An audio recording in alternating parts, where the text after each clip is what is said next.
வாழ்க்கையிலே நாம் எதை தேடிக்கொண்டிருக்கின்றோம், அதை முதலில் நாம் உணர வேண்டும், புரிந்து கொள்ள வேண்டும். இறைவனை நாம் மனதால நினைக்கும் பொழுது, உண்மையாக நினைக்கும் பொழுது, நமது இறைவன் எப்படி நமக்கு உதவுவான், எப்படி நமக்கு அனுகிரகம் செய்வான், எப்படி நமக்கு ஆலோசனை தருவான், எப்படி நமது வாழ்க்கையை அவன் மாற்றுவான்.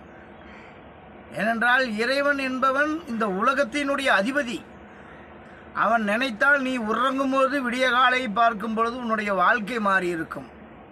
அதற்கு நாம் என்ன செய்ய வேண்டும்? உள்ளத்தை மிகவும் தூய்மையாக வைத்துக் கொள்ள வேண்டும். உள்ளம் எந்த அளவுக்கு தூய்மையாக இருக்கிறதோ அந்த அளவு இறைவனை நாம் தொடுவதற்கான அரிய வாய்ப்பை நாம் பெற முடியும். அன்பு உறவுகளே, ஈசனுடைய கருணை மிகவும் அன்பானது.